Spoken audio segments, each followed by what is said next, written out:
ಗೀತಾಸಾರ 5ನೆಯ ತರಗತಿಗೆ ನಾನು ನಿಮ್ಮನ್ನೆಲ್ಲರನ್ನು ಸ್ವಾಗತಿಸ್ತೀನಿ.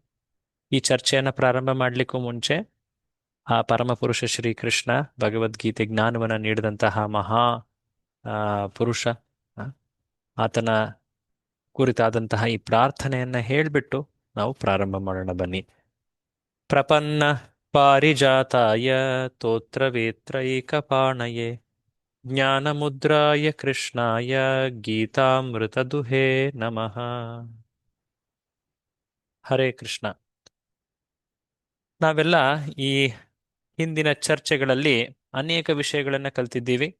ಮೊದಲನೇ ತರಗತಿಯಲ್ಲಿ ನಾವು ಭಗವದ್ಗೀತೆಯ ಕೊಂಚ ಪರಿಚಯವನ್ನ ಕಂಡಿದ್ವಿ.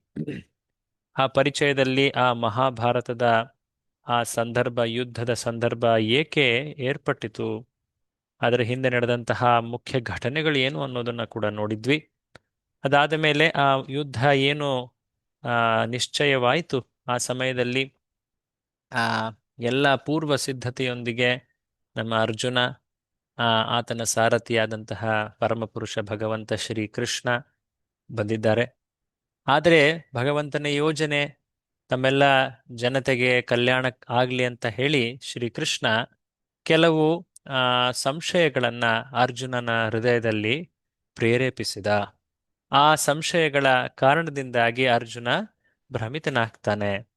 ಆ ಭ್ರಮೆಯಲ್ಲಿ ಕೊನೆಗೆ ಅವನು ಆ ಶ್ರೀಕೃಷ್ಣನನ್ನ ಆಶ್ರಯಿಸ್ತಾನೆ. ಈ ಭ್ರಮೆಯಿಂದ ನನ್ನನ್ನ ದೂರ ಮಾಡು, ಆ ಕಾರ್ಪಣ್ಯ ದೋಷದಿಂದ ನನ್ನನ್ನ ದೂರ ಮಾಡು, ನನಗೆ ಸದುಪದೇಶ, ನನ್ನ ಶ್ರೇಯಸ್ಸು ಏನು ಅನ್ನೋದನ್ನ ನೀನು ನೀಡು ಅಂತ ಹೇಳಿ ಆ ಮಿತ್ರ ಶ್ರೀಕೃಷ್ಣನನ್ನ ಈಗ ಗುರುವಾಗಿ ಸ್ವೀಕರಿಸಿದ ಅರ್ಜುನ. ಆನಂತರ ಆ ಕೃಷ್ಣ ಆ ಭಗವದ್ಗೀತೆಯ ಅಮೃತ ನುಡಿಗಳನ್ನ ಹೇಳಿದ. ಈ ಭಗವದ್ಗೀತೆ 18 ಅಧ್ಯಾಯದಿಂದಿರುವಂತಹ ಈ ಮಹಾಗ್ರಂಥ ಇದು 5 ಮುಖ್ಯ ವಿಷಯಗಳ ಬಗ್ಗೆ ಹೇಳುತ್ತೆ. ಈಶ್ವರ, ಜೀವ, ಕಾಲ, ಪ್ರಕೃತಿ, ಕರ್ಮ. ಈ ಚರ್ಚೆಗಳಲ್ಲಿ ನಾವು 2ನೆಯ ತರಗತಿಯಲ್ಲಿ ಜೀವ ಈ ಅಂಶವನ್ನು ನೋಡಿದ್ವಿ.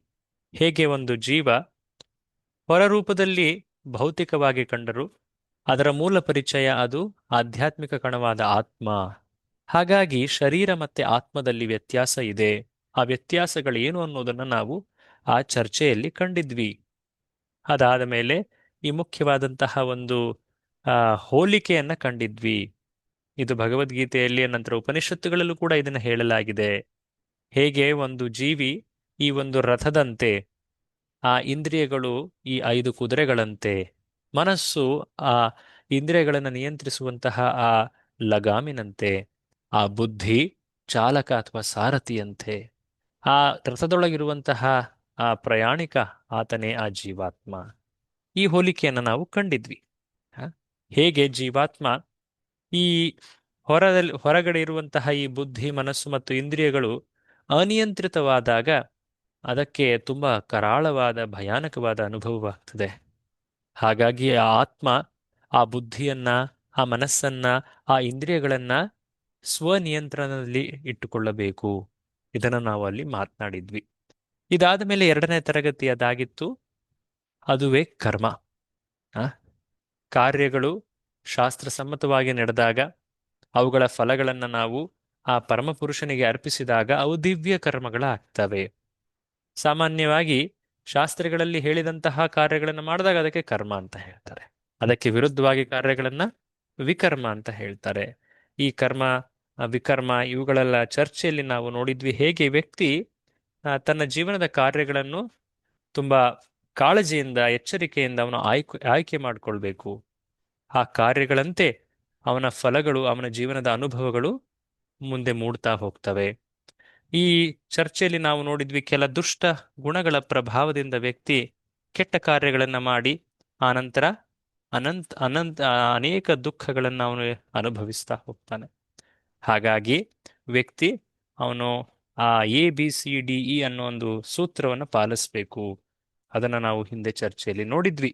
ಸತ್ಸಂಗ, ದಿವ್ಯ ಗ್ರಂಥಗಳಾದಂತಹ ಭಗವದ್ಗೀತೆಯಂತಹ ಗ್ರಂಥಗಳಂತೆ ಇರುವಂತಹ ಗ್ರಂಥಗಳನ್ನು ಅಧ್ಯಯನ ಮಾಡೋದು, ಭಗವಂತನ ಪವಿತ್ರ ನಾಮಗಳ ಜಪ, ನಂತರ ಭಗವಂತನಿಗೆ ನೈವೇದ್ಯ ಅರ್ಪಿಸಿದ ಆ ಆಹಾರ, ಅದು ಪ್ರಸಾದವನ್ನು ಸೇವನೆ ಮಾಡೋದು. ಆನಂತರ ಯಾವುದು, ಯಾರಿಗಾದ್ರೂ ನೆನಪಿದೆಯಾ? 5ನೇದು ಐದನೇ ಅಂಶ ಸೇವೆ. ಯಾವುದು? ಸೇವೆ. ಕರೆಕ್ಟ್. ಗುರುಜಿ ಸೇವೆ. ಸೇವೆ. ಎಸ್. ಅದನ್ನ ನಾವು ಪಾಲಿಸ್ಬೇಕು. ಅದಾದ ಮೇಲೆ 4ನೇ ತರಗತಿಯಲ್ಲಿ ನಾವು ಅಂದ್ರೆ ನೆನ್ನೆಯ ತರಗತಿಯಲ್ಲಿ ಪ್ರಕೃತಿ ಈ ಅಂಶವನ್ನ ನೋಡಿದ್ವಿ. ಈ ಪ್ರಕೃತಿ ಆ ಅಂದ್ರೆ ಇಲ್ಲಿ ಎರಡು ಮಾತುಗಳು ಬರ್ತವೆ. ಭೌತಿಕ ಪ್ರಕೃತಿ, ಆಧ್ಯಾತ್ಮಿಕ ಪ್ರಕೃತಿ. ಈ ಭೌತಿಕ ಪ್ರಕೃತಿ ಇದು ಇದು ಅಶಾಶ್ವತವಾದದ್ದು. ಇದಕ್ಕೆ ಒಂದು ದಿನ ಅಂತ್ಯವಿದೆ. ಆದರೆ ಇದು ಮತ್ತೆ ಪುನರ್ ಸೃಷ್ಟಿಯೂ ಆಗತ್ತೆ. ಹೀಗೆ ಇದು ಸೃಷ್ಟಿ ಮತ್ತೆ ಪ್ರಳಯಗಳ ಈ ಚಕ್ರದೊಳಗೆ ಇದು ತಿರುಗ್ತಾ ಇರುತ್ತೆ. ಪ್ರತಿಯೊಬ್ಬ ಜೀವಿಯೂ ಕೂಡ ಈ ಚಕ್ರದಲ್ಲಿ ಈ ಜನ್ಮ, ಮೃತ್ಯು, ವೃದ್ಧಾಪ್ಯ ಮತ್ತೆ ವ್ಯಾಧಿ ಅಥವಾ ರೋಗ ಈ ಸಮಸ್ಯೆಗಳನ್ನ ಈ ಘಟನೆಗಳನ್ನ ತಾನು ಎದುರಿಸ್ತಾ ಇರ್ತಾನೆ. ಇದನ್ನ ಸರಿಯಾಗಿ ತಿಳಿದವನು ಜ್ಞಾನದಲ್ಲಿದ್ದಾನೆ ಅಂತ ಭಗವದ್ಗೀತೆಯಲ್ಲಿ ಶ್ರೀಕೃಷ್ಣ ಹೇಳಿದ್ದಾನೆ. ಇದಲ್ಲದೆ ಆ 3 ಕ್ಲೇಶಗಳನ್ನು ಕೂಡ ನಾವು ನೋಡಿದ್ವಿ. ಯಾರಾದ್ರೂ ನೆನಪಿಸ್ಕೊಳ್ತೀರಾ ಆ 3 ಕ್ಲೇಶಗಳು ಯಾವುವು ಅಂತ? ಹಾ ಪ್ರಭು. ಆಧ್ಯಾತ್ಮಿಕ ಕ್ಲೇಶ, ಆಧ್ಯಾತ್ಮಿಕ ಆದಿ ಭೌತಿಕ ಕ್ಲೇಶ, ಆದಿ ದೈವಿಕ ಕ್ಲೇಶ, ಕ್ಲೇಶ. ಆದಿ ಭೌತಿಕ. ಕರೆಕ್ಟ್. ಆಧ್ಯಾತ್ಮಿಕ, ಅಧಿಭೌತಿಕ, ಅಧಿದೈವಿಕ ಕ್ಲೇಶಗಳು. ಸೊ ಈ 4 ಸಮಸ್ಯೆಗಳು ಮತ್ತೆ 3 ಕ್ಲೇಶಗಳು ಪ್ರತಿ ಜೀವಿಯನ್ನ ಪ್ರತಿ ಕ್ಷಣವೂ ಅನೇಕ ರೀತಿಯ ಚಿಂತೆ, ದುಃಖದಲ್ಲಿ ಆ ಈಡು ಮಾಡ್ತವೆ. ಅವುಗಳಿಂದ ಮುಕ್ತರಾಗಬೇಕಂದ್ರೆ ವ್ಯಕ್ತಿ ದಿವ್ಯ ಕರ್ಮಗಳನ್ನ ಅಂದ್ರೆ ಭಕ್ತಿ ಕಾರ್ಯಗಳನ್ನ ಅವನು ಸ್ವೀಕರಿಸಬೇಕು. ಈ ಒಂದು ವಿಶೇಷವಾದಂತಹ ಹೋಲಿಕೆಯನ್ನು ಕೂಡ ನಾವು ನೋಡಿದ್ವಿ. ನೀರಿನ ಹೊರಗಿರುವಂತಹ ಈ ಮೀನು ಹೇಗೆ ಎಷ್ಟೇ ಭೌತಿಕ ಸವಲತ್ತುಗಳನ್ನ ಪಡೆದ್ರೂ ಕೂಡ ಅದು ಅಸಂತುಷ್ಟವಾಗಿರುತ್ತೆ. ಅದೇ ಆ ನೀರಿಗೆ ವಾಪಸ್ ಅದನ್ನ ಮರಳಿಸಿದ್ರೆ ಅದು ನೈಸರ್ಗಿಕವಾಗಿ ಅದು ಸಂತೋಷವನ್ನು ಅನುಭವಿಸುತ್ತೆ. ಹಾಗೆ ಪ್ರತಿ ಜೀವಿ ಈ ಭೌತಿಕ ಪ್ರಕೃತಿಯಲ್ಲಿದ್ದಾಗ ಈ ಅನುಭವಗಳು ಅದರ ಕಾರಣದಿಂದಾಗಿ ದುಃಖ, ನೋವು, ಚಿಂತೆ ಈ ರೀತಿಯಾದಂತಹ ನಕಾರಾತ್ಮಕ ಅನುಭವಗಳು ಆಗ್ತವೆ. ಅದೇ ನಾವು ನೈಸರ್ಗಿಕ ಸ್ಥಿತಿಯಾದಂತಹ ಆ ಪೂರ್ಣ ಪುರುಷೋತ್ತಮ ಭಗವಂತನ ಸಂಪರ್ಕದಲ್ಲಿದ್ದಾಗ ನಮ್ಮ ಅನುಭವಗಳು ದಿವ್ಯವಾಗಿರ್ತವೆ. ಹಾಗಾಗಿ ಆ ಸಂಪರ್ಕಕ್ಕೆ ಹೋಗುವುದರ ಬಗ್ಗೆ ನಾವು ಯೋಚನೆ ಮಾಡಬೇಕು, ಅದಕ್ಕೆ ಪ್ರಯತ್ನ ಪಡಬೇಕು. ಶ್ರೀಕೃಷ್ಣ ಭಗವದ್ಗೀತೆಯಲ್ಲಿ ಈ ಭೌತಿಕ ಜಗತ್ತು ಮತ್ತೆ ಆಧ್ಯಾತ್ಮಿಕ ಜಗತ್ತು ಇವೆರಡನ್ನೂ ಕೂಡ ಆ ವಿಶೇಷ ಪುರುಷೋತ್ತಮ ಯೋಗ ಅನ್ನೋ ಒಂದು 15ನೇ ಅಧ್ಯಾಯದಲ್ಲಿ ಹೇಳಿದ್ದಾನೆ. ಈ ಭೌತಿಕ ಜಗತ್ತನ್ನ ತಲೆ ಕೆಳಗಾಗಿರುವಂತಹ ಒಂದು ಅಶ್ವತ್ಥ ವೃಕ್ಷಕ್ಕೆ ಹೋಲಿಸಿದ್ದಾನೆ. ಆ ರೀತಿಯಾಗಿ ಕಾಣುವಂತಹ ಮರ ಈ ಜಗತ್ತಿನಲ್ಲಿ ಸಾಮಾನ್ಯವಾಗಿ ಕಾಣೋದಿಲ್ಲ. ಆದರೆ ನಿಜ ಹೇಳ್ಬೇಕಂದ್ರೆ ಆ ಮರ ಆ ಸರಿಯಾದಂತಹ ಸತ್ಯ ಮರದ ಅದು ಪ್ರತಿಬಿಂಬವಾಗಿರುತ್ತೆ. ಅಂದ್ರೆ ಈ ಭೌತಿಕ ಪ್ರಕೃತಿ ಅಥವಾ ಜಗತ್ತು ಇದು ಆ ಆಧ್ಯಾತ್ಮಿಕ ಜಗತ್ತು ಅಥವಾ ಪ್ರಕೃತಿಯ ವಕ್ರ ಪ್ರತಿಬಿಂಬ, ವಿಕೃತ ಪ್ರತಿಬಿಂಬ. ಈ ಮಾತನ್ನ ನಾವು ಹಿಂದೆ ಚರ್ಚೆ ಮಾಡಿದ್ವಿ. ಅದಲ್ಲದೆ ಆ ಚರ್ಚೆಯ ಕೊನೆಯಲ್ಲಿ ಅದೇ ಅಧ್ಯಾಯದ ಆ ಶ್ಲೋಕದಲ್ಲಿ 5ನೇ ಶ್ಲೋಕದಲ್ಲಿ ಆ 5ನೇ ಶ್ಲೋಕದಲ್ಲಿ ಕೃಷ್ಣ ಈ ಭೌತಿಕ ಪ್ರಕೃತಿಯಿಂದ ನಾವು ಹೇಗೆ ಆಧ್ಯಾತ್ಮಿಕ ಜಗತ್ತನ್ನ ಪಡೆಯಬಹುದು ಅಥವಾ ಅಲ್ಲಿಗೆ ಪ್ರವಾಸ ಹೇಗೆ ಮಾಡಬಹುದು ಅನ್ನೋದನ್ನ ಹೇಳ್ತಾ ಕೆಲವು ದಿವ್ಯ ಗುಣಗಳನ್ನ ಆತ ಅಲ್ಲಿ ಪ್ರಸ್ತಾಪಿಸಿದ್ದ. ಹೇಗೆ ಸುಳ್ಳು ಪ್ರತಿಷ್ಠೆ ಇಲ್ಲದೆ ಮೋಹದಿಂದ ಮುಕ್ತರಾಗಿ, ಸುಳ್ಳು ಸಂಘದಿಂದ ಮುಕ್ತರಾಗಿ, ಆಧ್ಯಾತ್ಮಿಕ ಜ್ಞಾನವನ್ನ ತಿಳಿಯುತ್ತಾ, ಐಹಿಕ ಕಾಮವನ್ನ ತ್ಯಜಿಸುತ್ತಾ, ಈ ಭೌತಿಕ ದ್ವಂದ್ವಗಳಿಂದ ನಾವು ಮುಕ್ತರಾಗಿ ವಿಶೇಷವಾಗಿ ಆ ಪರಮಪುರುಷನಲ್ಲಿ ಶರಣಾದಾಗ ಆ ದಿವ್ಯ ಜಗತ್ತು, ಆ ವೈಕುಂಠ ಗೋಲೋಕವನ್ನ ಪಡೆಯಬಹುದು ಅಂತ. ಇದು ಎಲ್ಲರಿಗೂ ಸಾಧ್ಯ, ಅಸಾಧ್ಯವೇನಲ್ಲ. ಅಸಾಧ್ಯವಾಗಿದ್ರೆ ಆ ಶ್ರೀಕೃಷ್ಣ ಈ ಮಾತುಗಳನ್ನು ನಮ್ಗೆ ಯಾಕೆ ಹೇಳ್ತಾ ಇದ್ದ? ಇದು ಸಾಧ್ಯ. ಇದು ಸಾಧ್ಯ ಹೇಗಾಗತ್ತೆ? ಆ ಒಳ್ಳೆಯ ಸತ್ಸಂಗದಲ್ಲಿ, ನಿತ್ಯ ಭಕ್ತಿ ಸಾಧನೆಯಲ್ಲಿ, ಸೇವೆಗಳಲ್ಲಿ ನಾವು ತೊಡಗಿದಾಗ, ಭಕ್ತರ ಜೊತೆ ನಾವು ಪ್ರತಿನಿತ್ಯ ಅವರ ಸಂಘವನ್ನು ಪಡಿತಾ ಇದ್ದಾಗ ಆ ಪ್ರೇರಣೆಯೂ ಕೂಡ ಇರುತ್ತೆ. ಹಾಗಾಗಿ ಈ ಕಾರ್ಯಗಳು, ಈ ಗುಣಗಳನ್ನು ನಾವು ಬೆಳೆಸ್ಕೊಳ್ಬೇಕು. ಬನ್ನಿ ಇವತ್ತು 5ನೇ ತರಗತಿ. ಈ ತರಗತಿಯಲ್ಲಿ ನಾವು ಈ ಕಾಲ ಅನ್ನುವ ತತ್ವವನ್ನ ಚರ್ಚೆ ಮಾಡೋಣ. ಈ ಕಾಲ ಅನ್ನೋ ತತ್ವ ತುಂಬಾ ಒಂದು ರೀತಿ ಕರಾಳವಾದದ್ದು. ಇದರ ಬಗ್ಗೆ ಭಗವದ್ಗೀತೆಯಲ್ಲಿ ಕೃಷ್ಣ ತಾನೇ ಹೇಳಿದ್ದಾನೆ. ಏನು ಅನ್ನೋದನ್ನ ಅಂಶಗಳನ್ನ ನೋಡೋಣ ಬನ್ನಿ. ನಾವೆಲ್ಲ ಪ್ರತಿದಿನ ಈ ಸಮಯವನ್ನ ಪಾಲಿಸ್ತೀವಿ. ಈಗ ಕ್ಲಾಸ್ ಕೂಡ ಸ್ಟಾರ್ಟ್ ಆಗಿದ್ದು ಒಂದು ಸಮಯದಲ್ಲಿ, ಇನ್ನೊಂದು ಸಮಯಕ್ಕೆ ಅದು ಅಂತ್ಯವೂ ಆಗಬೇಕು. ಈ ಜಗತ್ತಿನಲ್ಲಿ ಎಲ್ಲವೂ ಕೂಡ ಆ ಕಾಲದ ನಿಯಂತ್ರಣದಲ್ಲಿದೆ. ಕಾಲ ಅಂದ್ರೆ ಏನು? ಕಾಲ ಅಂದ್ರೆ ಆ ಗಡಿಯಾರವ? ಕಾಲ ಅಂದ್ರೆ ಆ ಡಿಜಿಟಲ್ ಕ್ಲಾಕ? ಏನದು ಕಾಲ? ಕಾಲ ಅನ್ನೋದು ಕೇವಲ ಆ ಗಡಿಯಾರದ ಮುಳ್ಳುಗಳಲ್ಲ. ಕಾಲ ಅದು ಅವ್ಯಕ್ತ ರೂಪದಲ್ಲಿ ಎಲ್ಲೆಡೆಯೂ ನಿಯಂತ್ರಣ ಮಾಡ್ತಾ ಇದೆ. ಪ್ರತಿದಿನ ಬೆಳಿಗ್ಗೆ ಸೂರ್ಯೋದಯ ಆಗುತ್ತೆ, ನಂತರ ಮಧ್ಯಾಹ್ನ, ನಂತರ ಸೂರ್ಯಾಸ್ತವಾಗುತ್ತೆ. ಕಾಲ ಅನ್ನೋದು ಎಲ್ಲವನ್ನು ಈ ಚಕ್ರದೊಳಗಡೆ ಅದು ನಿಯಂತ್ರಿಸುತ್ತೆ. ಹ ಎಲ್ಲದಕ್ಕೂ ಕೂಡ ಒಂದು ಆದಿ ಇದೆ, ನಂತರ ಅಂತ್ಯವೂ ಇದೆ.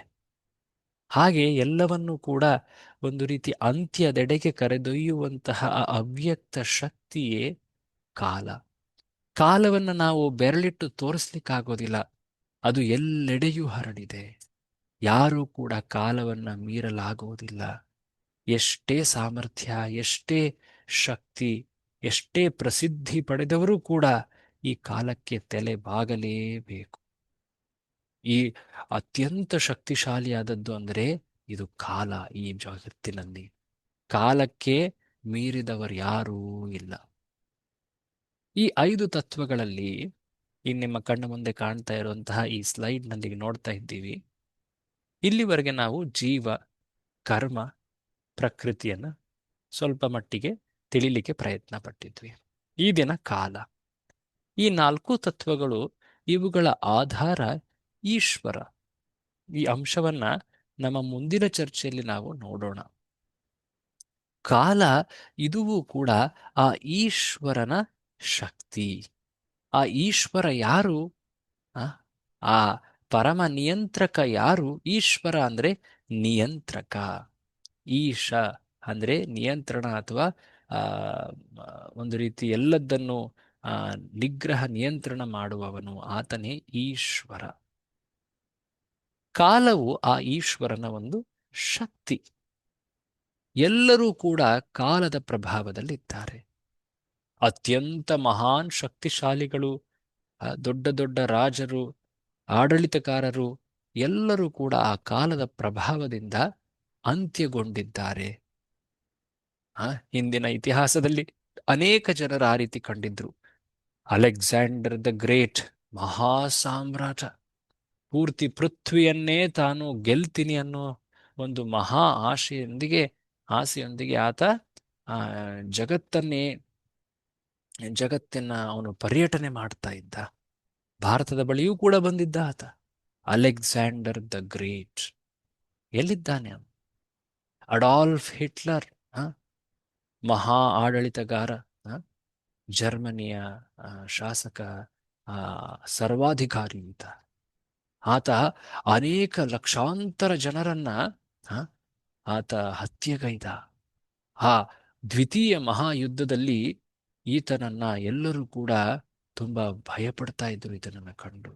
ಆತನ ಆ ಮಹಾವಾಕ್ಶಕ್ತಿಯಿಂದ ಅನೇಕ ಜನರು ಪ್ರಭಾವಿತರಾಗಿ ಅನೇಕ ಯುದ್ಧಗಳು ಅಥವಾ ಕಾದಾಟಗಳಲ್ಲಿ ಅವರು ತಮ್ಮನ್ನೇ ತಾವೇ ಸಮರ್ಪಣೆಗೊಂಡರು. ಅಂತಹ ಮಹಾ ಸರ್ವಾಧಿಕಾರಿ ಅಡಾಲ್ಫ್ ಹಿಟ್ಲರ್ ಈಗ ಎಲ್ಲಿದ್ದಾನೆ? ಅಥವಾ ಈಗ ಸರ್ವಾಧಿಕಾರದಲ್ಲಿರುವಂತಹ ಅನೇಕ ದೇಶದ ಆಡಳಿತಗಾರರಾಗಿರಬಹುದು ಅಥವಾ ಅಧ್ಯಕ್ಷರಾಗಿರಬಹುದು, ಎಲ್ಲರೂ ಕೂಡ ಅವರೆಲ್ಲ ನಾಳೆ ಎಲ್ಲಿರ್ತಾರೆ? ಅವರೇನಾದ್ರೂ ಭರವಸೆಯಿಂದ ಹೇಳಲಿಕ್ಕೆ ಸಾಧ್ಯವಾ? ಇಲ್ಲ.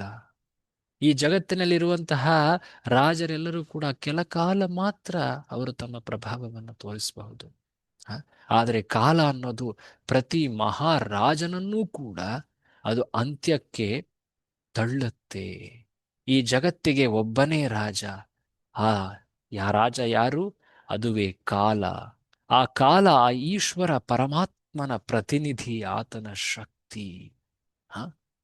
ಇಲ್ಲಿ ನೋಡಿ, ಒಂದು ವಿಶೇಷವಾದಂತಹ ಒಂದು ವಿಡಿಯೋವನ್ನ ನಾವು ನಿಮ್ಗೆ ತೋರಿಸ್ತಾ ಇದ್ದೀವಿ. ಇಲ್ಲಿ ತುಂಬಾ ಚೆನ್ನಾಗಿ ಕಾಲದ ಪ್ರಭಾವವನ್ನ ಹೇಳಿದ್ದಾರೆ. ದಯವಿಟ್ಟು ಇದನ್ನ ಗಮನಿಸಿ. ಹರೇ ಕೃಷ್ಣ ವೀಕ್ಷಕರೇ, ಹರೇ ಕೃಷ್ಣ ವೀಕ್ಷಕರೇ, ಕೇಳಿಸ್ತಾ ಇದೆಯಾ ಎಲ್ಲರಿಗೂ? ಕೇಳಿಸ್ತಿದೆ ಗುರುಜಿ.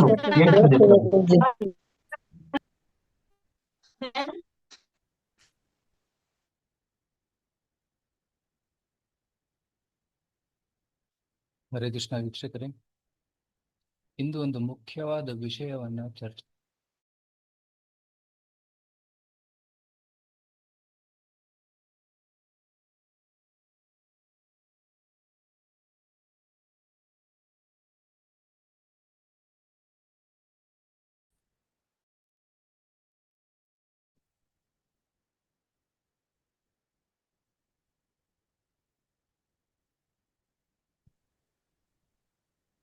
ಪ್ರಭು ಹರೇ ಕೃಷ್ಣ. ಪ್ರಭು ಕೇಳಿಸ್ತಾ ಇಲ್ಲ ಪ್ರಭು. ಕೇಳಿಸ್ತಾ ಇಲ್ವಾ? ಆ ನನಗೆ ಕೇಳಿಸ್ತಾ ಇಲ್ಲ, ದಯವಿಟ್ಟು ಯಾರಾದ್ರೂ ಕನ್ಫರ್ಮ್ ವಿಡಿಯೋದ ಮಾಡಿ. ಆಡಿಯೋ ಕೇಳಿಸ್ತಾ ಇಲ್ಲ ಪ್ರಭು. ತಾವು ಮಾತಾಡೋದು ಕೇಳಿಸ್ತಾ ಇದೆ. ಆಡಿಯೋ ಕೇಳಿಸ್ತಾ ಇಲ್ಲ ಪ್ರಭುಜಿ. ಆಡಿಯೋ ಕೇಳಿಸ್ತಾ ಇಲ್ಲ ಬ್ರೋ. ಒಂದ್ ನಿಮಿಷ.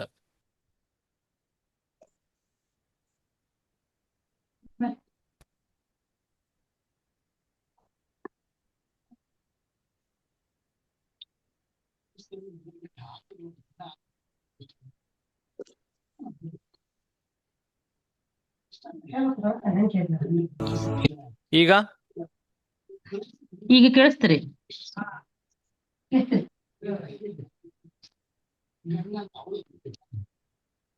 ಇಲ್ಲ ಪ್ರಭು. ಹರೇ ಕೃಷ್ಣ ಸೌಂಡ್ ಬರ್ತದೆ ಪ್ರಭುಜಿ. ವೀಕ್ಷಕರೇ, ಇಂದು ಒಂದು ಮುಖ್ಯವಾದ ವಿಷಯವನ್ನ ಚರ್ಚೆ ಮಾಡೋಣ. ಸಮಯ ತುಂಬಾ ಅಮೂಲ್ಯವಾದದ್ದು. ಚಾಣಕ್ಯ ಪಂಡಿತರು ಹೇಳ್ತಾರೆ, ಆಯುಷ ಕ್ಷಣ ಏಕೋಪಿ ನ ಲಭ್ಯತೆ ಸ್ವರ್ಣ ಕೋಟಿವಿ. ಅಂದ್ರೆ ಒಂದು ಕ್ಷಣ ವ್ಯರ್ಥವಾದರೆ ಅದನ್ನ ಕೋಟಿ ಕೋಟಿ ಚಿನ್ನದ ನಾಣ್ಯಗಳನ್ನು ಕೊಟ್ಟರೂ ಕೂಡ ಮತ್ತೆ ಅದನ್ನು ಖರೀದಿಸುವುದಕ್ಕೆ ಸಾಧ್ಯವಿಲ್ಲ ಅಂತ. ಸಮಯ ಅಷ್ಟು ಅಮೂಲ್ಯವಾದದ್ದು. ಅದಕ್ಕೆ ನಾವು ಈ ಸಮಯವನ್ನ ತುಂಬ ಎಚ್ಚರಿಕೆಯಿಂದ ಬಳಸಬೇಕು. ಹೇಗೆ ಒಬ್ಬ ವ್ಯಾಪಾರಿ ಹೆಚ್ಚು ಲಾಭವನ್ನು ಪಡೆಯುವುದಕ್ಕೆ ತನ್ನ ದುಡ್ಡನ್ನು ಸೂಕ್ತವಾದ ಸ್ಥಳದಲ್ಲಿ ಹೂಡಿಸುತ್ತಾನೋ, ಅದೇ ರೀತಿ ಬುದ್ಧಿವಂತ ಮನುಷ್ಯನು ಕೂಡ ತನ್ನ ಸಮಯವನ್ನು ಸೂಕ್ತ ಕಾರ್ಯಗಳಲ್ಲಿ ತೊಡಗಿಸಬೇಕು. ಸಾಮಾನ್ಯವಾಗಿ ಜನರು ತಮ್ಮ ಸಮಯವನ್ನ ತಮ್ಮ ಇಂದ್ರಿಯಗಳನ್ನು ಸಂತೃಪ್ತಿಗೊಳಿಸುವುದರಲ್ಲಿ ತೊಡಗಿಸುತ್ತಾರೆ.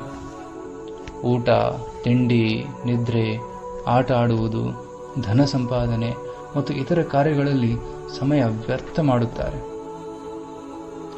ಇಂದ್ರಿಯ ತೃಪ್ತಿಯಿಂದ ನಮ್ಮ ಆತ್ಮಕ್ಕೆ ಸಂತೋಷ ಸಿಗುವುದಿಲ್ಲ, ನಮ್ಮ ಮನಸ್ಸು ಸಂತೃಪ್ತವಾಗುವುದಿಲ್ಲ. ಆತ್ಮಕ್ಕೆ ಆನಂದ ಆಧ್ಯಾತ್ಮಿಕ ಚಟುವಟಿಕೆಗಳಲ್ಲಿ ಮಾತ್ರ ಸಿಗುತ್ತೆ. ಆಧ್ಯಾತ್ಮಿಕ ಕಾರ್ಯಗಳಿಗಾಗಿ ನಮ್ಮ ಹತ್ತಿರ ಸಮಯ ತುಂಬಾ ಕಡಿಮೆ ಇದೆ. ಭಕ್ತ ಪ್ರಹ್ಲಾದ ಶ್ರೀಮದ್ ಭಾಗವತದಲ್ಲಿ ಸಾಮಾನ್ಯ ಮನುಷ್ಯನ ಜೀವನದ ವಿಶ್ಲೇಷಣೆಯನ್ನು ಈ ರೀತಿ ಮಾಡ್ತಾರೆ.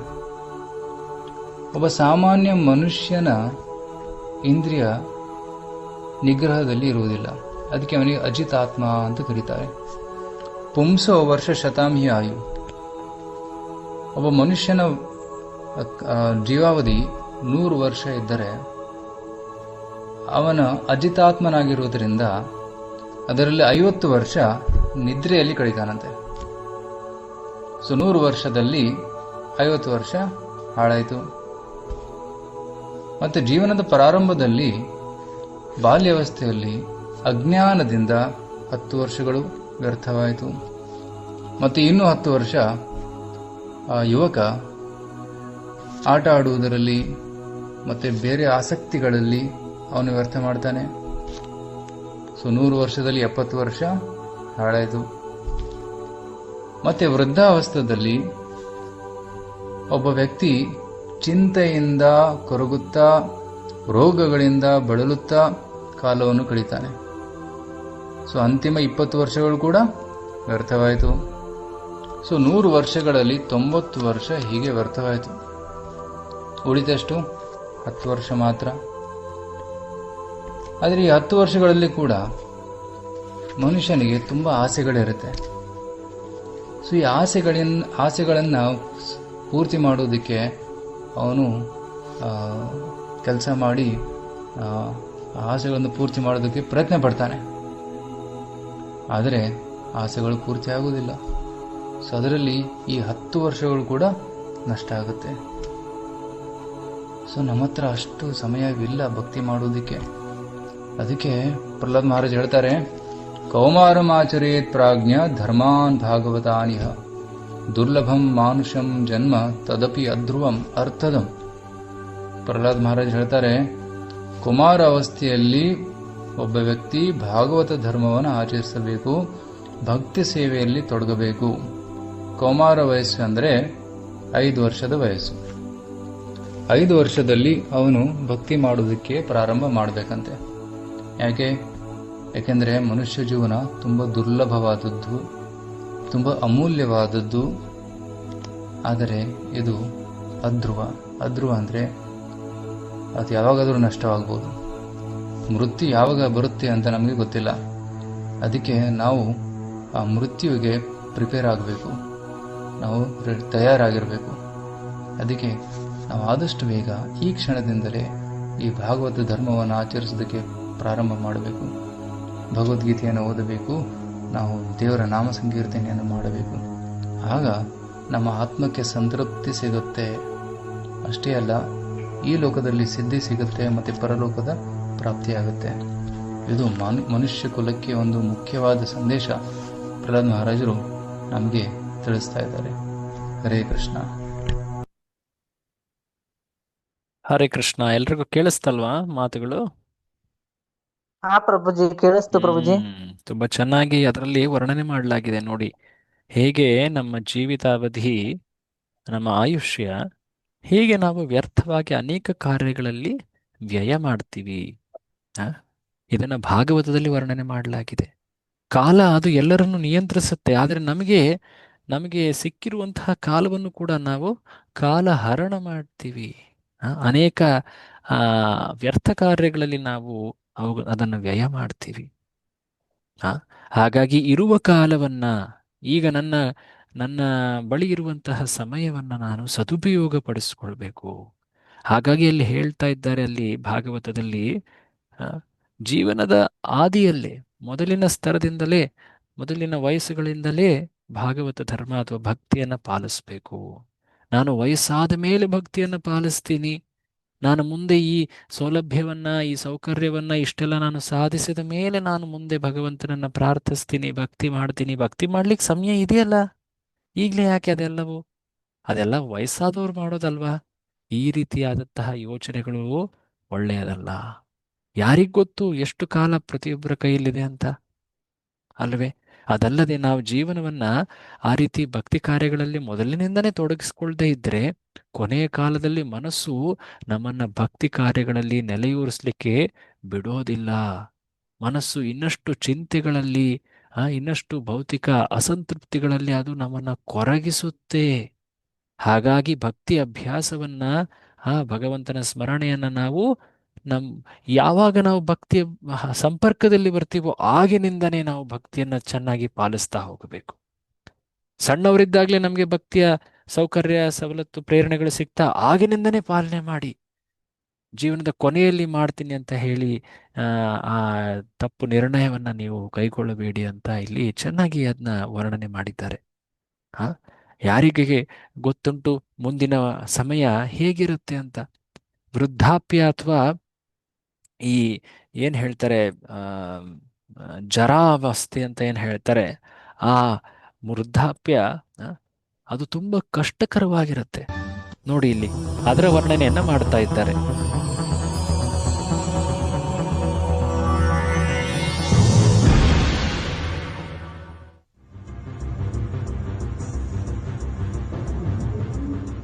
Most people spend their lives wrapped up in trouble. As time flows quickly by,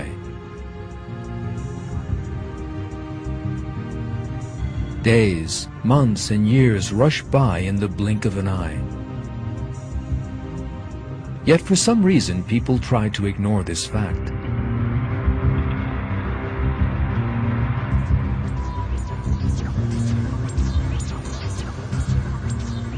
It is as if they think they will never grow old. Yet the days of youth that they so fondly imagine will never end are really very short. Almost everyone realizes that he will grow old one day. Yet young people always feel that those days are very far off. They refuse to accept that they will one day be old, weak, and helpless.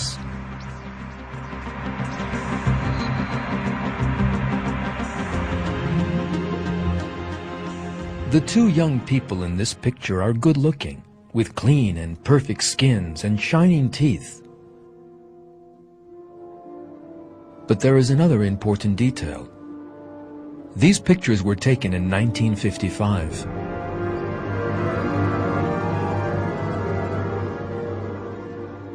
When this picture was taken, these two were most probably not giving any thought to the fact that they would one day grow old. Yet some 50 years or more have now gone by, and nothing remains of the youth and beauty in the picture.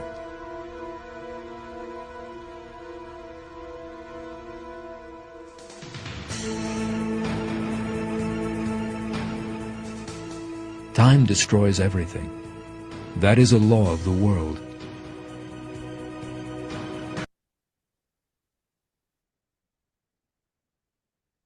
Hare Krishna.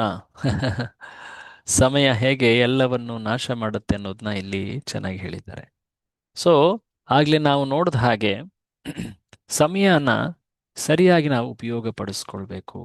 ಇಲ್ಲ ಅಂದರೆ ಈ ರೀತಿಯಾದಂತಹ ಒಂದು ಅಸಂತೃಪ್ತಿಯ ಭಾವನೆ ಇಟ್ಕೊಂಡು ನಾವು ಜೀವನವನ್ನು ಅಂತ್ಯ ಮಾಡಬೇಕಾಗತ್ತೆ. ಮೃತ್ಯು ಅನ್ನೋದು ಶತಃ ಸಿದ್ಧ, ಎಲ್ಲರಿಗೂ ಕೂಡ ಅದು ನಿಶ್ಚಿತವಾಗಿ ಬಂದೇ ಬರುತ್ತೆ.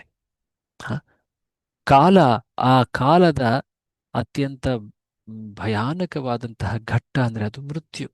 ಸಾಮಾನ್ಯ ಜನ ಮೃತ್ಯುವನ್ನು ಕೇಳಿದ ತಕ್ಷಣ ಅಯ್ಯೋ ಈ ರೀತಿ ಆಗಬಾರ್ದಾಗಿತ್ತು, ಎಷ್ಟು ಅಮಂಗಳ ಇದು, ಹೀಗೆ ಮಾತನಾಡ್ತೀವಿ. ಆದರೆ ಭಗವದ್ಗೀತೆಯಲ್ಲಿ ಈ ಮೃತ್ಯುವಿನ ಬಗ್ಗೆ ಏನು ಹೇಳಲಾಗಿದೆ ಅದನ್ನ ಶ್ರೀಕೃಷ್ಣ ಹೇಳ್ತಾ ಇದ್ದಾನೆ ಭಗವದ್ಗೀತೆಯಲ್ಲಿ.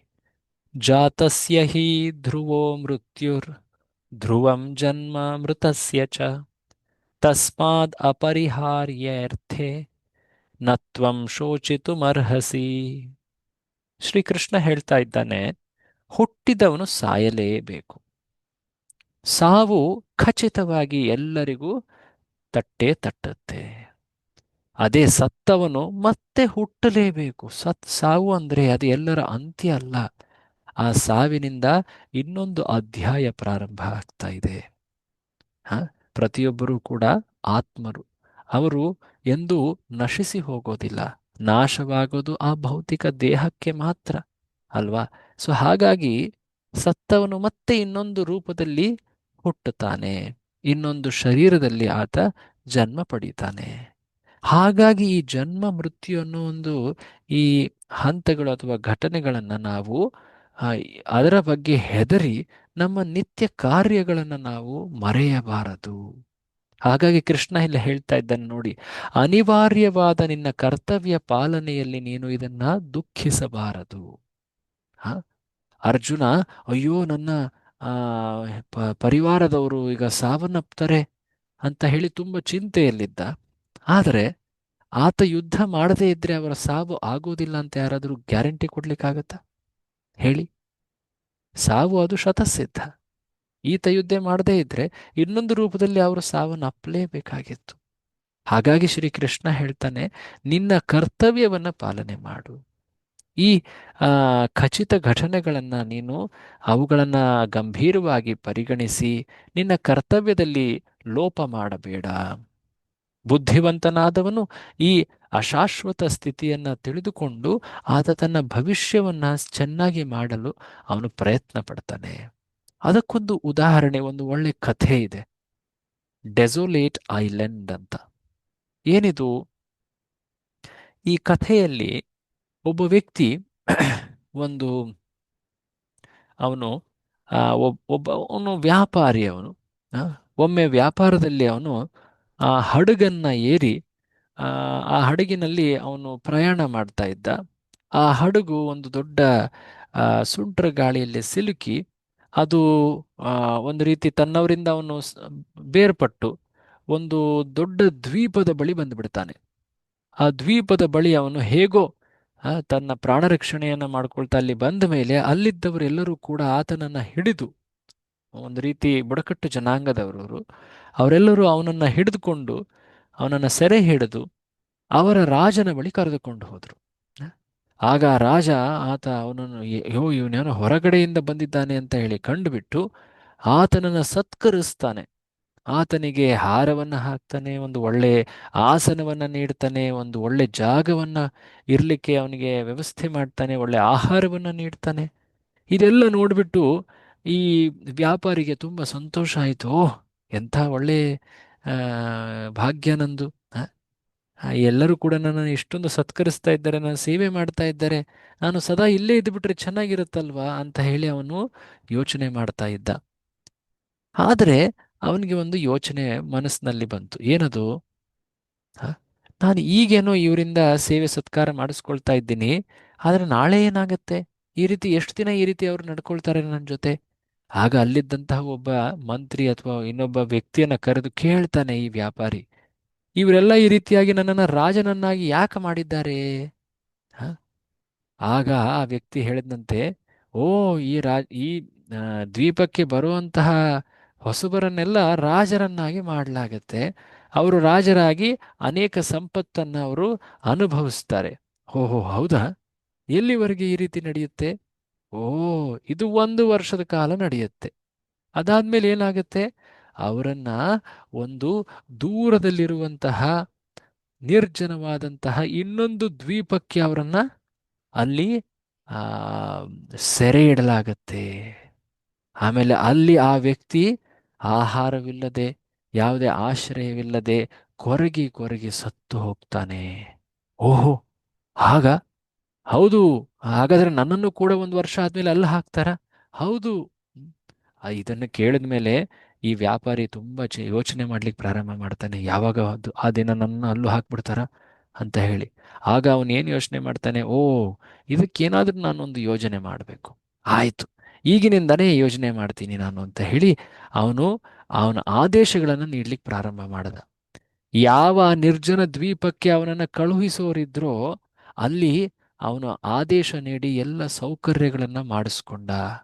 ಅಲ್ಲೊಂದು ಸುಂದರವಾದ ಮನೆ, ಅಲ್ಲಿ ಇರಲಿಕ್ಕೆ ಎಲ್ಲ ಆಹಾರ ಸವಲತ್ತುಗಳು ಎಲ್ಲವನ್ನ ಮಾಡಿಕೊಂಡ.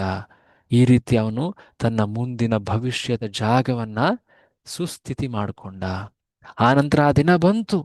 ಆ ದಿನ ಅವನನ್ನ ಅವರೆಲ್ಲರೂ ಕೂಡ ಕರ್ಕೊಂಡು ಹೋಗಿ ಆ ದ್ವೀಪಕ್ಕೆ ಬಿಟ್ಟಾಗ ಅವನು ಸಂತಸದಲ್ಲಿದ್ದ. ಯಾಕೆಂದ್ರೆ ಅವನ ಭವಿಷ್ಯ ಅವನೇ ರೂಪಿಸಿಕೊಂಡಿದ್ದ. ಹೀಗೆ ನಾವು ನಮ್ಮ ಮುಂದಿನ ಭವಿಷ್ಯದ ಬಗ್ಗೆ ಯೋಚನೆ ಮಾಡಬೇಕು. ಭವಿಷ್ಯದ ಬಗ್ಗೆ ಯೋಚನೆ ಅಂದರೆ ಬರೀ ಈ ಜನ್ಮದ ಭವಿಷ್ಯವಷ್ಟೇ ಅಲ್ಲ, ಮುಂದಿನ ಜನ್ಮದ ಭವಿಷ್ಯ. ಆನಂತರ ಈ ಸಂಸಾರದಿಂದ ಹೊರ ಹೋಗಲಿಕ್ಕೆ ಒಂದು ಯೋಜನೆಯನ್ನ ಮಾಡಬೇಕು. ಅದು ಬುದ್ಧಿವಂತ ಜನರ ಕಾರ್ಯವೈಖರಿ. ಆ ರೀತಿ ನಾವು ಮಾಡಿದ್ರೆ ನಾವು ಈ ಸಂಸಾರದಿಂದ ಮುಕ್ತರಾಗಲು ಸಾಧ್ಯ. ಇಲ್ಲ ಆದರೆ ನಾವು ಈ ಕಾಲದ ಪ್ರಭಾವದಲ್ಲಿ ಈ ಜಗತ್ತಿನಲ್ಲಿ ಪದೇ ಪದೇ ಜನ್ಮ ಮರಣಗಳನ್ನು ಪಡಿತಾ ಅದರ ಮಧ್ಯದಲ್ಲಿರುವಂತಹ ದುಃಖಗಳನ್ನು ಅನುಭವಿಸ್ತಾ ಇರ್ತೀವಿ. ಪುನರಪಿ ಜನನಂ ಪುನರಪಿ ಮರಣಂ ಇಹ ಸಂಸಾರೇ ಬಹು ದುಸ್ತಾರೆ. ಮತ್ತೆ ಮತ್ತೆ ಗರ್ಭದೊಳಗೆ ಪ್ರವೇಶ ಮಾಡಿ ಜನ್ಮ ಪಡೆದು ನಂತರ ಮೃತ್ಯುವನ್ನೂ ಅಪ್ಪಬೇಕಾಗತ್ತೆ. ಈ ಚಕ್ರ, ಇದಕ್ಕೆ ಅಂತ್ಯವೇ ಇಲ್ಲದಂತೆ ಕಾಣುತ್ತೆ. ಆ ಕಾಲ ಶಕ್ತಿ ಎಷ್ಟು ಪ್ರಭಾವಿ ಅಂದ್ರೆ ಭಗವದ್ಗೀತೆಯಲ್ಲಿ ಒಂದು ಅಧ್ಯಾಯವಿದೆ, ವಿಶ್ವರೂಪ ದರ್ಶನ ಅಂತ, 11ನೇ ಅಧ್ಯಾಯ. ಆ ಅಧ್ಯಾಯದಲ್ಲಿ ಆ ಪರಮಪುರುಷ ಶ್ರೀ ಕೃಷ್ಣ ಅರ್ಜುನನ ಆ ವಿನಂತಿಯನ್ನ ಸ್ವೀಕರಿಸಿ ಆ ಮಹಾರೂಪವನ್ನು ತೋರಿಸಿದ.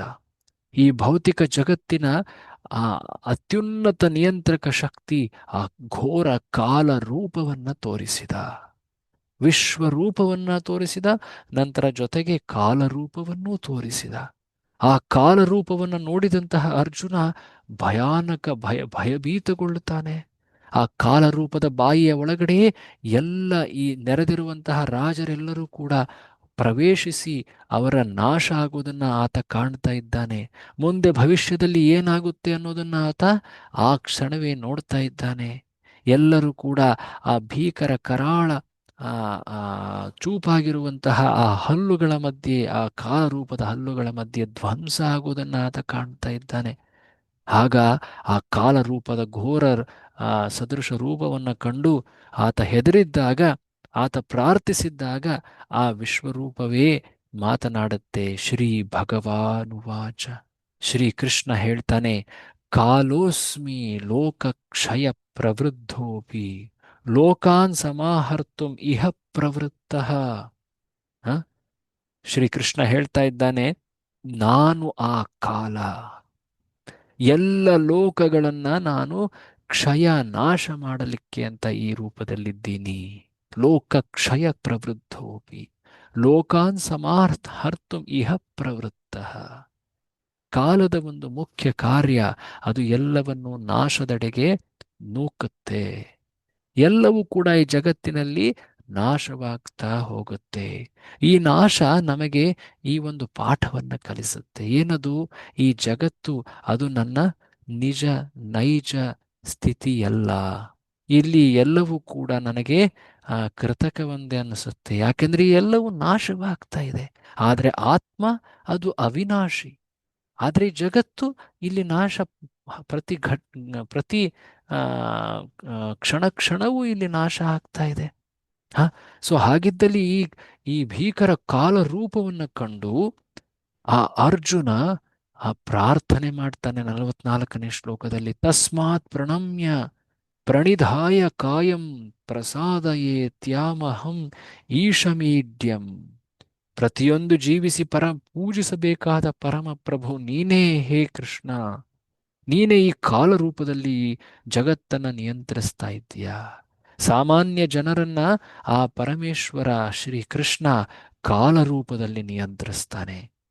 ಅದೇ ಆ ತನ್ನ ಭಕ್ತರನ್ನ ಕೃಷ್ಣ ಸ್ವತಃ ವ್ಯಕ್ತಿರೂಪ ಶ್ರೀಕೃಷ್ಣ, ಪರಮ ದಯಾಳುವಾದಂತಹ ಶ್ರೀಕೃಷ್ಣ ಕರುಣೆಯಿಂದ ಅವರೊಡನೆ ಸ್ಪಂದಿಸ್ತಾನೆ. ನಾವು ನಿಶ್ಚಯ ಮಾಡಬೇಕು, ಆ ಘೋರ ಕಾಲರೂಪ ನಮಗೆ ಬೇಕೋ ಅಥವಾ ಆ ದಿವ್ಯ ಸುಂದರ ಕರುಣಾಮಯ ಸ್ವರೂಪ ಶ್ರೀಕೃಷ್ಣನ ಆತನ ಸಂಘ ನಮಗೆ ಬೇಕು ಅಂತ. ಈ ಭಗವಂತ ಶ್ರೀಕೃಷ್ಣ ಈತನೇ ಎಲ್ಲದರ ಮೂಲ. ಆತನಿಗೆ ಯಾವುದೇ ಮೂಲವಿಲ್ಲ. ಕೆಲವೊಮ್ಮೆ ಜನ ಈ ರೀತಿ ಪ್ರಶ್ನಿಸ್ತಾರೆ, ಓಹೋ, ಆತನು ಕೂಡ ಜನ್ಮ ಪಡೆದಿರ್ಬೇಕಲ್ವಾ, ಆತನು ಕೂಡ ಯಾವುದೋ ಒಂದು ಮೂಲದಿಂದ ಬಂದಿರಬೇಕಲ್ವಾ ಅಂತ. ಇಲ್ಲ, ಆತನಿಗೆ ಮೂಲವಿಲ್ಲ.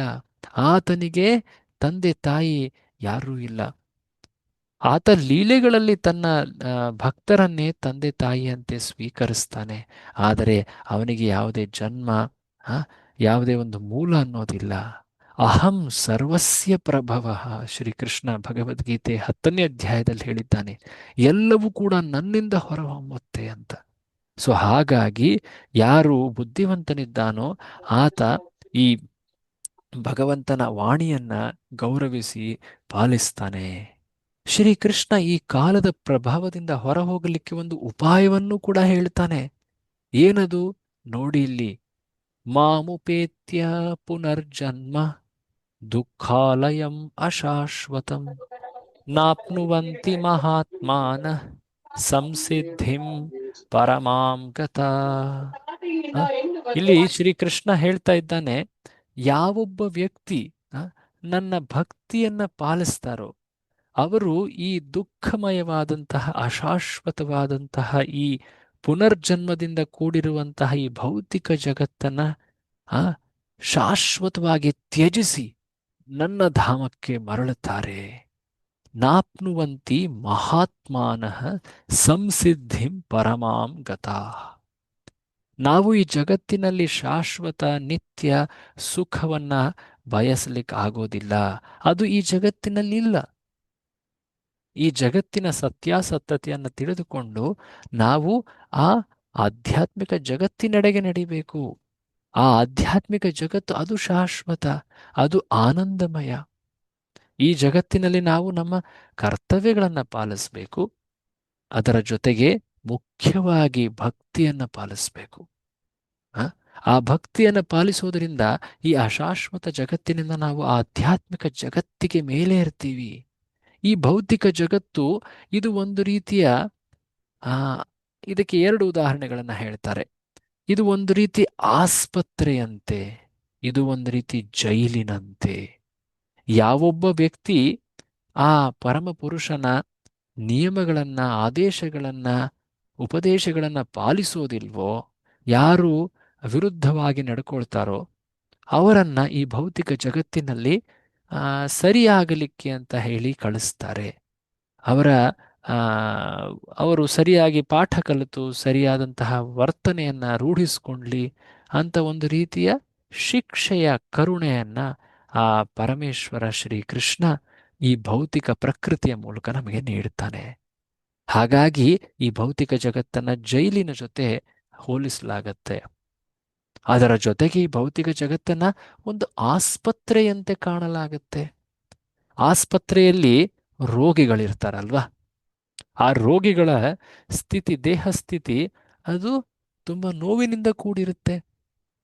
ಆದರೆ ಆ ಆಸ್ಪತ್ರೆಯಲ್ಲಿ ಅವರು ಶುಶ್ರೂಷೆಯನ್ನು ಪಡೆದು ಆ ವೈದ್ಯಕೀಯ ಏನು ಸಲಹೆಗಳಿವೆ, ಏನು ಔಷಧಿಗಳಿವೆ ಅವನ್ನು ಸರಿಯಾಗಿ ಸ್ವೀಕರಿಸಿ ನಡೆದರೆ ಅವರು ಗುಣಮುಖರಾಗ್ತಾರೆ. ಒಂದು ದಿನ ಆ ಆಸ್ಪತ್ರೆಯಿಂದ ಅವರು ಹೊರಬರ್ತಾರೆ, ಸಂಪೂರ್ಣವಾಗಿ ಸ್ವಸ್ಥರಾಗಿ ಸುಖದಿಂದ ಹೊರಬರ್ತಾರೆ ಅಲ್ಲವೇ? ಸೊ ಹಾಗೆ ಈ ಭೌತಿಕ ಜಗತ್ತಿನಲ್ಲಿ ನಾವು ಅನೇಕ ರೀತಿಯ ಕಷ್ಟ ನೋವುಗಳನ್ನು ಕಾಣ್ತೀವಿ. ಹೇಗೆ ರೋಗಿ ಆ ದುಃಖವನ್ನು ಅನುಭವಿಸ್ತಾನೋ ಹಾಗೆಯೇ ಈ ಜಗತ್ತಿನಲ್ಲಿ ಪ್ರತಿಯೊಬ್ಬನ ಅನುಭವವೂ ಆಗಿರುತ್ತೆ.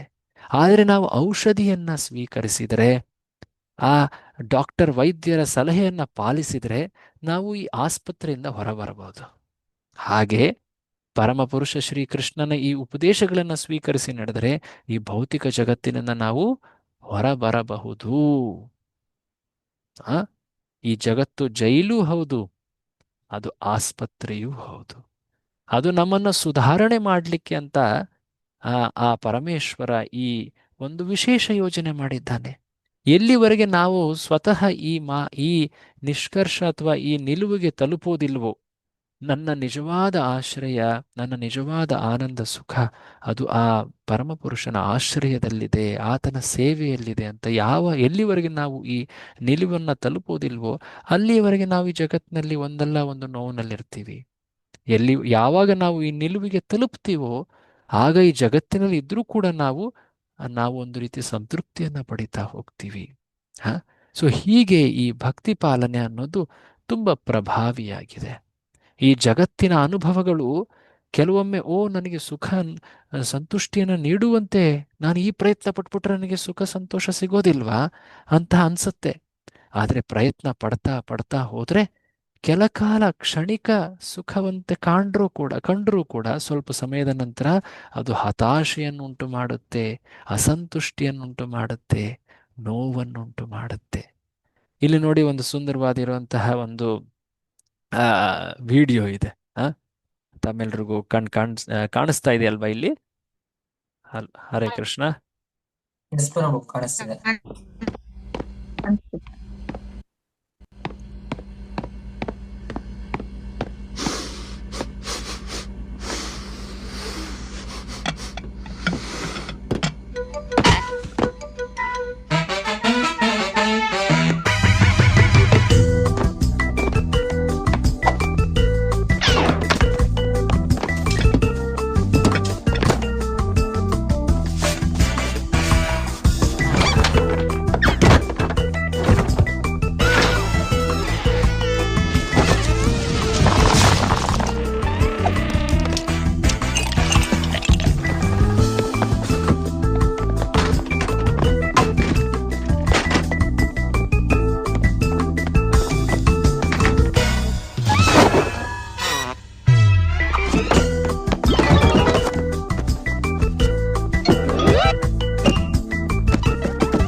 ನೋಡ್ಲಿಕ್ಕೆ ಹಾಸ್ಯ ರೂಪದಲ್ಲಿ ಕಾಣುತ್ತೆ. ಆದ್ರೆ ಒಂದ್ ರೀತಿ ನೋಡಿದ್ರೆ ನಮ್ಮ ಜೀವನವು ಹೀಗೆ. ಹ್ಮ್ ಏನನ್ನೋ ಪಡಿಲಿಕ್ಕೆ ಅಂತ ಎಷ್ಟೆಲ್ಲ ಪ್ರಯತ್ನ ಪಡ್ತೀವಿ. ಅದನ್ನ ಪ್ರಯತ್ನ ನಾವು ಪಡೆಯುವಷ್ಟಕ್ಕೆ ನಮ್ಮ ಸಾಮರ್ಥ್ಯವೇ ಅದು ಬೇರೆ ಆಗ್ಬಿಟ್ಟಿರುತ್ತೆ ಅಲ್ವಾ? ಸೊ ಹೀಗೆ ಈ ಜಗತ್ತು ನಮ್ಗೆ ಆಕ್ಚುಲಿ ಒಂದು ಪಾಠವನ್ನ ಕಲಿಸ್ತಾ ಇದೆ. ಏನದು? ಈ ಕಾಲ ಶಕ್ತಿ ಅನ್ನೋದು ನಮಗೊಂದು ತಿಳುವಳಿಕೆಯನ್ನ ನೀಡಲಿಕ್ಕೆ ಅದು ಒಂದು ಪಾಠವನ್ನ ನೀಡ್ತಾ ಇದೆ. ಏನಂದ್ರೆ ಈ ಜಗತ್ತು ಅದು ನನ್ನ ನಿಜ ಸ್ಥಿತಿ ಅಲ್ಲ. ಇಲ್ಲಿ ಈ ಅನುಭವಗಳು ಆಗ್ತಾನೆ ಇರ್ತವೆ. ಇದನ್ನು ತೊರೆದು ನಾನು ಆ ಮೂಲ ಸ್ಥಿತಿಗೆ ತೆರಳಿದಾಗ ನಾನು ನಿಜವಾಗಿಯೂ ಸಂತುಷ್ಟನಾಗಲಿಕ್ಕೆ ಸಾಧ್ಯ. ಈ ಕಾಲ ಇದನ್ನ ನಮಗೆ ಎಚ್ಚರಿಕೆಯಿಂದ ಪದೇ ಪದೇ ಹೇಳ್ತಾ ಇರುತ್ತೆ, ಈ ಎಚ್ಚರಿಕೆಯನ್ನ. ಸೊ ಹೀಗೆ ಈ ಆಧ್ಯಾತ್ಮಿಕ ಜಗತ್ತಿನ ಸ್ವರೂಪವನ್ನು ಕೂಡ ಶ್ರೀಕೃಷ್ಣ ಹೇಳಿದ್ದಾನೆ. ಅಲ್ಲಿ ಕಾಲದ ಪ್ರಭಾವ ಇರೋದಿಲ್ಲ. ನ ತದ್ಭಾಸಯತೆ ಸೂರ್ಯೋ ನ ಶಶಾಂಕೋ ನ ಪಾವಕಃ ಯದ್ಗತ್ವಾ ನ ನಿವರ್ತಂತೆ ತದ್ಧಾಮ ಪರಮಂ ಮಮ. ಆ 15ನೇ ಅಧ್ಯಾಯದಲ್ಲಿ ಶ್ರೀಕೃಷ್ಣ ಹೇಳ್ತಾನೆ, ಈ ಆಧ್ಯಾತ್ಮಿಕ ಜಗತ್ತು ಏನಿದೆ, ನನ್ನ ಆ ಧಾಮ, ತದ್ಧಾಮ ಪರಮಂ ಮಮ, ನನ್ನ ಪರಮಧಾಮ ಏನಿದೆ, ಅಲ್ಲಿ ಯಾವುದೇ ಒಂದು ಸೂರ್ಯ, ಚಂದ್ರ, ಅಗ್ನಿ, ನಕ್ಷತ್ರಗಳು ಇವುಗಳ ಅಗತ್ಯ ಅಲ್ಲಿಲ್ಲ. ಅಲ್ಲಿ ಯಾವುದೇ ಈ ಅತಿ ಭಯವನ್ನುಂಟು ಮಾಡುವಂತಹ ಕಾಲದ ಪ್ರಭಾವ ಇಲ್ಲ ಅಲ್ಲಿ. ಅಲ್ಲಿ ಹೋದವರು ಮತ್ತೆ ಈ ಭೌತಿಕ ಜಗತ್ತಿಗೆ ಮರಳಿ ಬರೋ ಅಗತ್ಯವೇ ಇಲ್ಲ ಎಂದು ಕೂಡ ಅವರು ಬರಲು ಇಚ್ಛಿಸುವುದೂ ಇಲ್ಲ. ಸೊ ಹೀಗೆ ಈ ಆಧ್ಯಾತ್ಮಿಕ ಜಗತ್ತಿನಲ್ಲಿ ಈ ಕಾಲದ ಪ್ರಭಾವವಿರುವುದಿಲ್ಲ. ಅಲ್ಲಿಯೂ ಕೂಡ ದಿನ ಆಗತ್ತೆ, ರಾತ್ರಿ ಆಗತ್ತೆ, ಆದರೆ ಅವೆಲ್ಲವೂ ಕೂಡ ಭಗವಂತನ ಲೀಲೆಯಲ್ಲಿ ಅವುಗಳು ಆನಂದಮಯವಾಗಿರ್ತವೆ. ಅವುಗಳಲ್ಲಿ ಈ ಭಯ ಅನ್ನೋದು ಇರೋದಿಲ್ಲ. ಎಲ್ಲರೂ ಕೂಡ ನಿತ್ಯ ರೂಪದಲ್ಲಿ ಭಗವಂತನೊಡನೆ ಆ ಲೀಲೆಗಳಲ್ಲಿ ತೊಡಗಿರ್ತಾರೆ. ಶ್ರೀಕೃಷ್ಣ ಆ ಆಧ್ಯಾತ್ಮಿಕ ಜಗತ್ತಿನ ಬಗ್ಗೆ ವರ್ಣನೆಯನ್ನ ಮಾಡಿದ್ದಾನೆ. ಅಲ್ಲದೆ ಮುಂದೆ 8ನೇ ಅಧ್ಯಾಯದಲ್ಲಿ ಶ್ರೀಕೃಷ್ಣ ಈ ಭೌತಿಕ ಜಗತ್ತನ್ನು ನಾವು ಹೇಗೆ ತೊರೆದು ಹೋಗಬಹುದು, ಈ ಕಾಲದ ಪ್ರಭಾವವನ್ನು ನಾವು ಹೇಗೆ ಮೀರಬಹುದು ಅನ್ನೋದನ್ನ ಹೇಳ್ತಾ ಒಂದು ಶ್ಲೋಕವನ್ನು ನುಡಿದಿದ್ದಾನೆ. ಅಂತಕಾಲೇ ಚ ಮಾಮೇವ ಸ್ಮರನ್ ಮುಕ್ತ್ವಾ ಕಲೇವರಂ ಯಃ ಪ್ರಯಾತಿ ಸ ಮದ್ಭಾವಂ ಯಾತಿ ನಾಸ್ತ್ಯತ್ರ ಸಂಶಯಃ. ಶ್ರೀಕೃಷ್ಣನ ಮಾತುಗಳಲ್ಲಿ ಅಂತ್ಯಕಾಲದಲ್ಲಿ ನನ್ನನ್ನು ಸ್ಮರಿಸುತ್ತಾ, ಅಂದರೆ ಶ್ರೀಕೃಷ್ಣನ ಸ್ಮರಣೆಯನ್ನ ಯಾವೊಬ್ಬ ವ್ಯಕ್ತಿ ತನ್ನ ಕೊನೆಯ ಕಾಲದಲ್ಲಿಯೂ ಆತ ಮಾಡ್ತಾನೋ, ಆತ ದೇಹ ಬಿಟ್ಟ ನಂತರ ಆತ ಆ ಭಗವಂತನ ಪ್ರಕೃತಿ, ಆತನ ಧಾಮಕ್ಕೆ ಅವನು ಮರಳುತ್ತಾನೆ. ಅದರಲ್ಲಿ ಸಂಶಯ ಇಲ್ಲ. ಯಾತಿ ನಾ ಅಸ್ತಿ ಅತ್ರ ಸಂಶಯ.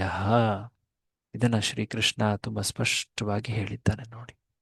ಸೊ ಹೀಗೆ ಭೌತಿಕ ಜಗತ್ತಿನಲ್ಲಿ ಕಾಲದ ಪ್ರಭಾವ ಅದು ಎಲ್ಲೆಡೆಯೂ ಇದೆ.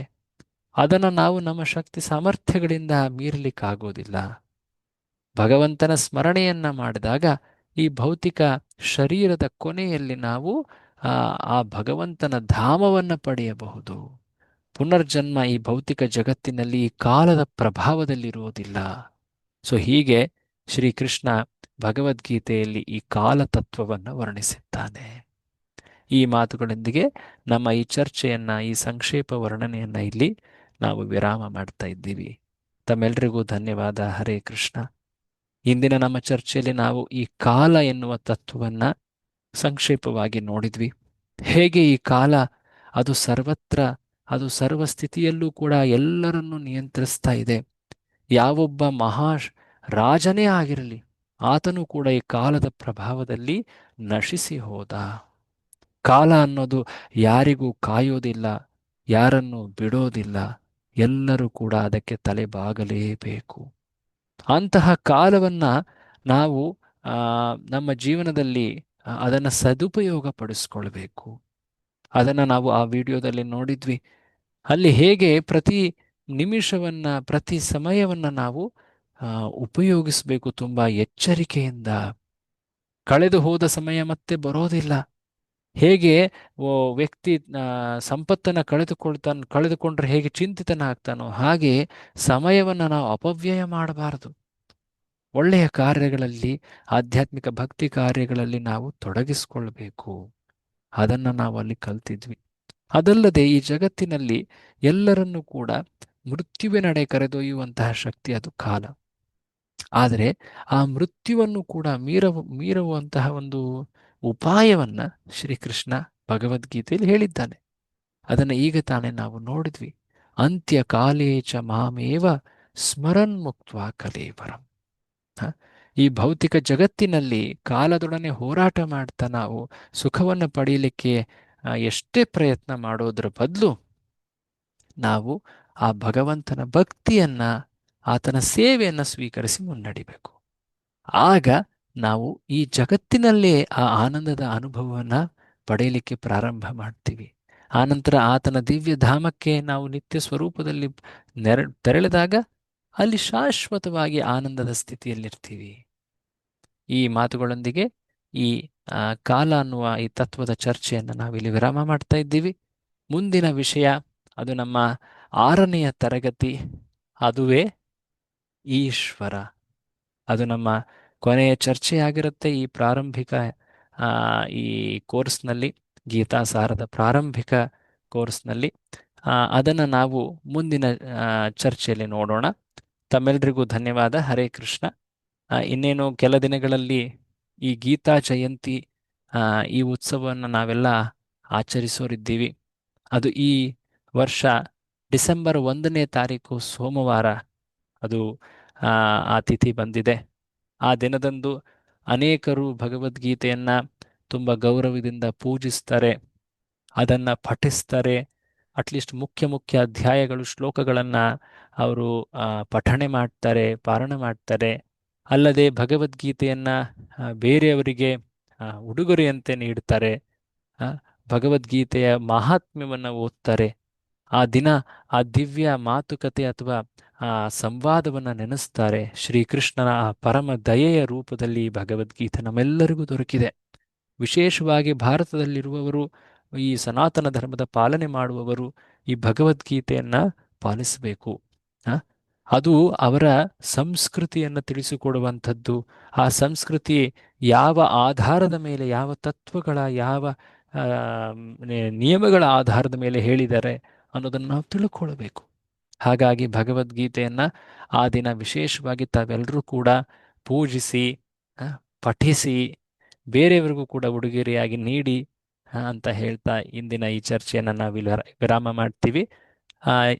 ಯಾರಿಗಾದರೂ ಏನಾದರೂ ಪ್ರಶ್ನೆ ಇದ್ದಲ್ಲಿ ತಾವು ಕೇಳಬಹುದು.